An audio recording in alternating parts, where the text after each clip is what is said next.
Ulefone Armor 2 has all the hallmarks of a great rugged phone. It packs a decent performance punch, and should sustain a reasonable amount of daily abuse without any problem. The Armor 2 is far bigger than its predecessor at 159 by 78 by 14.5 mm, with a weight of 265 grams. Check out both models next to each other in the pictures above and below. Ulefone kept the industrial design, seamlessly blending hard rubber plastic, TPU and polycarbonate, with metal parts throughout. Gone is the shiny metal finish, and it comes a more subtle gunmetal finish that is common on rival handsets as well, with BV9000 Pro notably.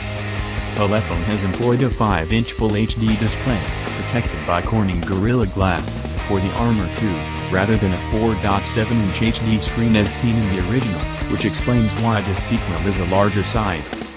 Like so many flagship smartphones coming from mainland China, it uses a combination of a MediaTek MT6757 system on a chip with a large dollop of system memory, 6GB LPDDR4, and only 64GB of storage. Note that it can do dual SIM standby but can only take one SIM with one microSD card.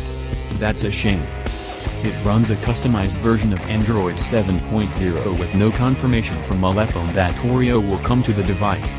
The rest of the specification includes Bluetooth 4.1, 800 2.11 acres Wi-Fi, NFC, a 4700 mAh battery that can be charged using an 18 watts, 9 volts, 2A charger, a rear 16-megapixel camera, a 13-megapixel front-facing snapper and a bunch of sensors. The Ulefone Armor 2 is one of a number of recently released rugged smartphones that offer significant upgrades over their predecessors at a very affordable price, far cheaper than either the S60 or the AGM X2.